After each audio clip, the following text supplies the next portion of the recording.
अभी तो कपिल सिब्बल नहीं पहुंचे हैं, लेकिन 24 तारीख को सुप्रीम कोर्ट ने ये डेट रख दी है। योगी ने चीख चीख करके जो कहा है, संदेश दिया है कि माफिया बचेगा नहीं। तब जब अतीक अहमद का खेल हुआ, जब अफजाल अंसारी कह रहा है कि मुख्तार भी मारा जाएगा, ये पूरा मैसेज दुनिया को दिया जा रहा है कि भारत के सबसे बड़े सूबे में एक माफिया के लिए लिखा जा रहा है लॉ मेकर की हत्या हुई है। योगी के इस फ्रंट फुट पे आके इस बैटिंग के क्या मायने आपको नजर आ रहे हैं सर?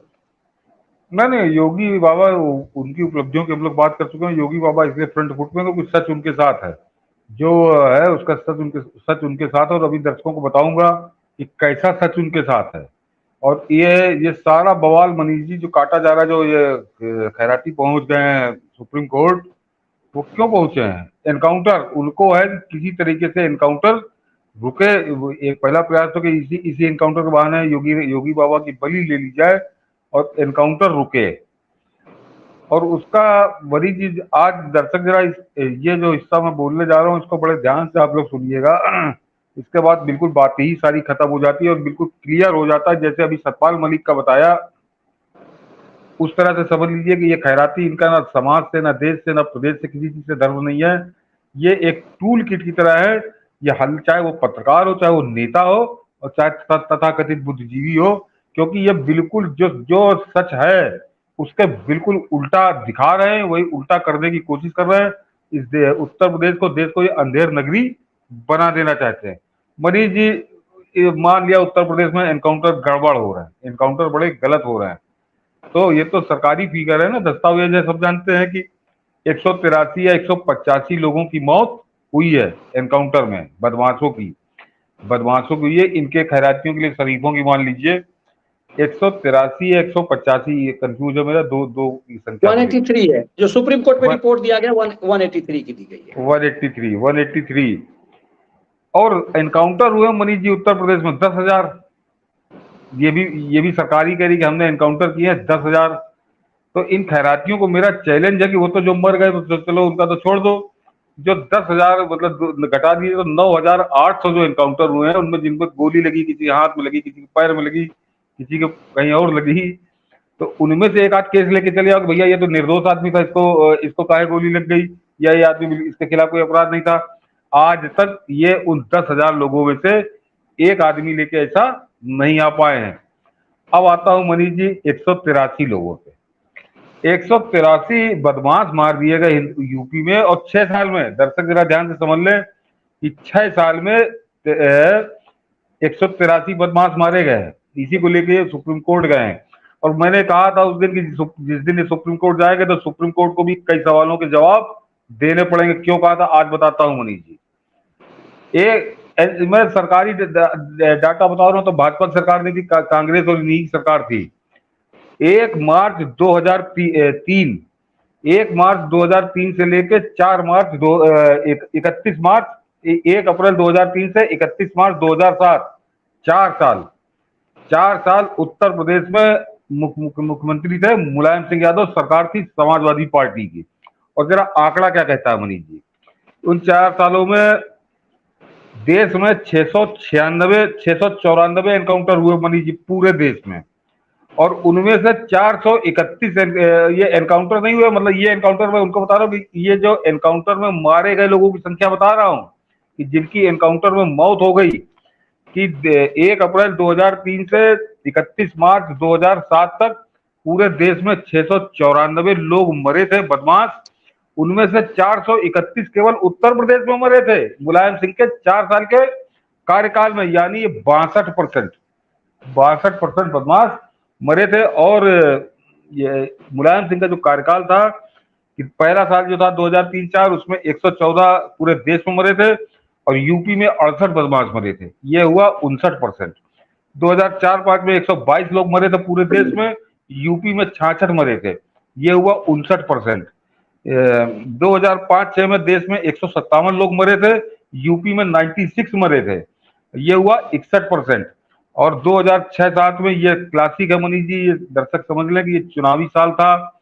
और चुनावी ये मैं बताऊंगा, इसका भी अगला आंकड़ा जो बताऊंगा उससे आप समझ जाएंगे कि ये संख्या क्यों थी। कि 2006-7 में 301 लोग मरे थे एनकाउंटर में, उनमें से 201 यानी 67% आदमी बदमाश उत्तर प्रदेश में मरे थे। और ये संदिग्ध क्यों हो जाता है, क्योंकि चुनाव होने से तो विरोधी भी निपटाए जाते हैं। और विरोधी कैसे निपटाए जाते हैं, ये इसका भी एक कलई खोल देता हूं उनकी, कि उसी में मनीष जी एक और रिपोर्ट आई कि फेक एनकाउंटर की जो रिपोर्ट आई वो रिकॉर्ड बता रहा हूं कि 2006 और 7 में देश में 217 फेक एनकाउंटर हुए, उनमें से 130 यूपी में हुए। ये समझिए कि ये सब जांच के बाद का रिपोर्ट बता रहा हूं आपको, नेशनल ह्यूमन राइट कमीशन की, जो कांग्रेस का था, कांग्रेस की सरकार थी, कि पूरे देश में जो एनकाउंटर हुए थे उनमें से 217 एनकाउंटर फेक पाए गए थे, और उन 217 में से 130 फेक एनकाउंटर यूपी में हुए थे। और 2006 में 2006 में 122 एनकाउंटर फर्जी पाए गए थे, यानी उनमें से 82 उत्तर प्रदेश में थे, और 2007 में 95, जिनमें से 48 उत्तर प्रदेश में थे। तो मरने वालों की संख्या में सबसे टॉप पे, और फेक एनकाउंटर में सबसे टॉप पे। और सबसे खास बात मनीष जी, कि जिस समाजवादी पार्टी की सरकार में 431 लोग 404 साल में मार दिए गए थे, तब ये दुष्यंत दवे और कपिल सिब्बल और फलाने ढिमाके, तब ये क्यों सुप्रीम कोर्ट क्यों नहीं गए थे, और सुप्रीम कोर्ट ने उसका कॉग्निजेंस खुद क्यों नहीं लिया था, सुओ मोटो एक्शन।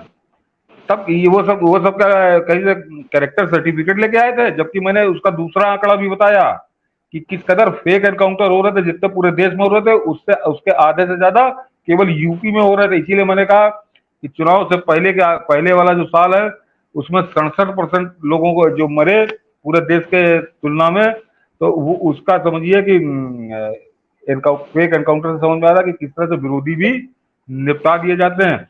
तब कोई क्यों नहीं गया, तब ये खैराती, ये न्यूज चैनल वाले, ये अखबार वाले, ये तब क्यों नहीं बोले कि एनकाउंटर बंद करो। यानी 4 साल में 431 एनकाउंटर मनीष जी, एनकाउंटर नहीं, 431 मौतें, एनकाउंटर में 431 मौतें 4 साल में। और योगी बाबा के 6 साल में 183 आदमियों की बदमाश मारे गए हैं, उस पर ये ऐसा हाहाकार मचाया जैसे यहाँ को रावण राज हो गया। तो ये समझिए कितने दोगले हैं, कितने बेईमान हैं, कितने झूठे हैं, इससे आप समझ लीजिए। और अभी केवल ये तो मुलायम का होता है, जो 2003 से 2007 का शासनकाल था। मायावती का भी दर्शक जानने, मैंने आज सबसे बड़े उससे नोट करके रखे हैं कि मायावती को मनीष जी उसके दौर में 5 साल में देश में 798 लोगों की जान गई एनकाउंटर में, उनमें से 261, यानी एक जो बाबा के 6 साल में 183 है, उससे वो ज्यादा है। उसके 5 साल में 261 लोग मरे थे एनकाउंटर में, पुलिस एनकाउंटर में। और वो भी जो है ये परसेंटेज लेकिन मुलायम सिंह से कम था। मुलायम सिंह का जो 62-67% था, ये 30-31-32% ये था। और उसके बाद फिर मनीष जी जो खेल बदला है इन खैरातियों ने, जो अखिलेश यादव आए, तो एकदम राम राज आ गया, एकदम यहाँ राम राज आ गया। और अखिलेश यादव के कार्यकाल में मनीष जी पूरे देश में 898 एनकाउंटर हुए थे, और अखिलेश यादव के 5 साल में केवल 28 लोग मरे। पूरे देश में पुलिस एनकाउंटर में 898 बदमाश मारे गए थे, लेकिन अखिलेश यादव के कार्यकाल में केवल 28 बदमाश मारे गए। कैसे मारे जाते, यहाँ तो आतंकवादियों के मुकदमे वापस लिए जा रहे थे, तो एनकाउंटर कौन कर रहा। एनकाउंटर किसका होता, जब आतंकवादियों तक के मुकदमे वापस हो रहे थे। और उसका नतीजा मनीष जी क्या था, ये दर्शकों को बता दूं, एक झलक में निकाल के रखे हैं कि 25,000 कत्ल और 16-17 हजार बलात्कार, ये उन 5 साल में ये उपलब्धि थी उत्तर प्रदेश की। 1 मिनट मैंने नोट करके रखा है कि ये केवल 28 आदमी, तो या तो अखिलेश यादव गलत है या इनके पिताजी गलत थे। वो 431 आदमी कैसे मरे थे। ये मनीष जी 2012 से 16 में 5 साल में 24,784 कत्ल, 16,321 बलात्कार और किडनैपिंग 60,320, 60,000 अपहरण की घटनाएं 5 साल में थी। इसलिए 28 लोग मरे थे खाली एनकाउंटर में 5 साल में। तो ये जो मायावती के समय में 261 लोग मरे पुलिस एनकाउंटर में, मुलायम सिंह के समय में 4 साल में 431 लोग मरे, और बाबा के उसमें 183 बदमाश मर गए, तो ये सुप्रीम कोर्ट तक चलेगा। तो ये जब फैसला करेगा तो सुप्रीम कोर्ट को भी जरा और आंकड़े दिमाग में रखने पड़ेंगे, नहीं तो जवाब देना पड़ेगा कि 431 मुलायम सिंह के समय में जब मरे तो वो पुण्य कैसे था, और अगर बाबा के 6 साल में 183 मरे तो ये पाप कैसे है। ये कौन सा पैमाना, ये कौन सा तराजू लेके बैठेगा सुप्रीम कोर्ट, ये उस दिन देखा जाएगा। मन निश्चित रूप से 24 तारीख को जब हियरिंग होगी तो सुप्रीम कोर्ट को देश के मिजाज को भी समझना पड़ेगा। और अक्सर मैं एक फिल्म के डायलॉग की बात अक्सर करता हूं, कैसे पेज 3 में जो दिखाया गया था, जब पत्रकार के सामने एनकाउंटर होता है और पुलिस गोली मारती है, लेकिन पत्रकार कहता है कि पूरा छपेगा, लेकिन ये हिस्सा काट दिया जाएगा। यही खैराती इस देश में एक माफिया को बचाने के लिए अपनी पूरी ऊर्जा लगा बैठे हैं सर, पूरी ऊर्जा। मतलब ये जानते हुए कि एक तांगे वाला का बेटा 12 से 16 अरब की संपत्ति, मतलब जिसकी संपत्ति को चाहा, अब तो सामने आ रहे हैं, अब तो वो ऑडियो कॉल भी सामने आ रहे हैं। इन सुप्रीम कोर्ट को जवाब देना पड़ेगा जो टेलीविजन चैनलों पे वो ऑडियो घूम रहे हैं, जो साबरमती जेल से, अलग अलग जेल से धमकी देता था, मैसेज भेजता था। आज भी ये माफियागिरी बंद नहीं है जो उसकी पत्नी चला रही। इसीलिए समझिए पति के अंतिम संस्कार में नहीं शामिल हुई, कैसी महिला थी, अपने बेटे के अंतिम संस्कार में नहीं शामिल हुई उस साम्राज्य को बचाने के लिए। और इस देश का जिहादी मीडिया, लश्करे मीडिया आज उस माफिया के लिए विक्टिम कार्ड खेल रहा है, मानवाधिकार की बात कर रहा है। एक और आंकड़ा मान लीजिए एनकाउंटर का बता दूं दर्शकों को, वो भी NHRC का, NCRB का है कि 2000 से 2017 17 साल का है कि इस ये सदी जब शुरू हुई उसके बाद से, कि 2000 से 2017 के बीच 17 साल में इस देश में 1782 फर्जी एनकाउंटर हुए, जो जांच के बाद पाएगा कि ये फर्जी एनकाउंटर थे।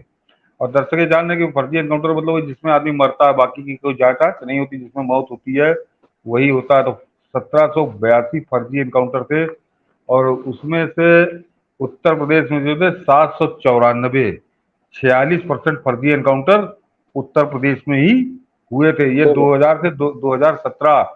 और इसमें स्पष्ट कर दूं कि इसमें से केवल 2 साल ऐसे हैं जिसमें भाजपा शासन में थी, 2000 से 2002।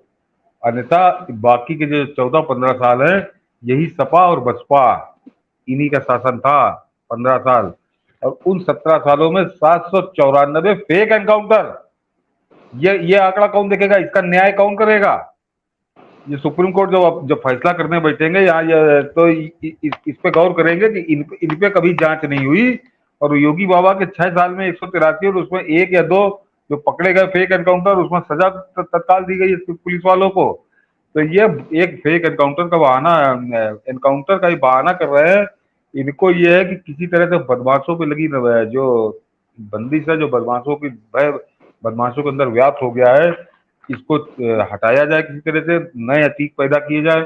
जैसे अतीक के बल पे इन लोगों ने यहाँ पे लोगों को डरा धमका के पैसा कमाया, वैसे ही इनका एक दूसरा लक्ष्य है कि फिर से यहाँ पे जंगल राज हो, यहाँ अंधेर नगरी हो जाए, यही सब चौपट जो है ये राजा बन जाए, अंधेर नगरी चौपट राजा, ये कहावत होने लगे। तो उसके वजह से ये जो पहुंचे थे सुप्रीम कोर्ट, उसका एकमात्र कारण इनका सिर्फ यही था। मैंने अभी आपको एनकाउंटर के जो आंकड़े बताए, उसके बाद तो कोई मतलब नहीं रह जाता। सुप्रीम कोर्ट को तो कायदे से इनको भगा देना चाहिए था, लेकिन इनको अगर सुना जा रहा है तो इसलिए आज ही ये आंकड़े प्रस्तुत करना जरूरी था। मैं दर्शकों से कहूंगा कि जब तक ये 24 तारीख हो, उससे पहले ये आंकड़े पूरे देश में वायरल करिए।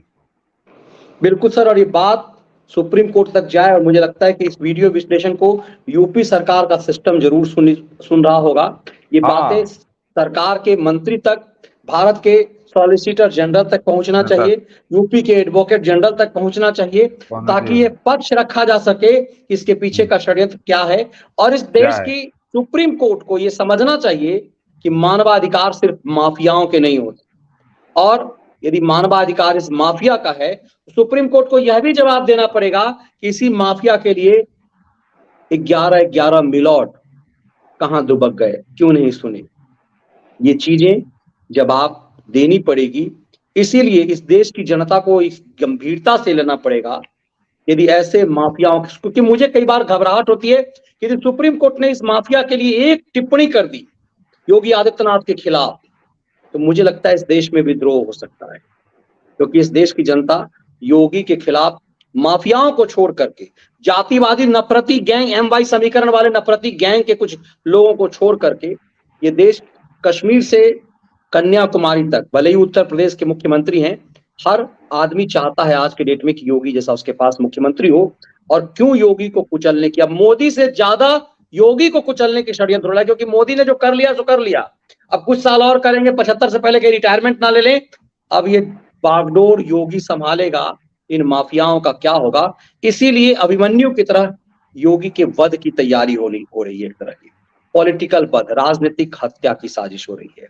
और इसमें सुप्रीम कोर्ट, जो हरीश साल्वे जी ने कहा था, इसके पीछे सुप्रीम कोर्ट का इस्तेमाल, इस खेल को समझना बहुत जरूरी है।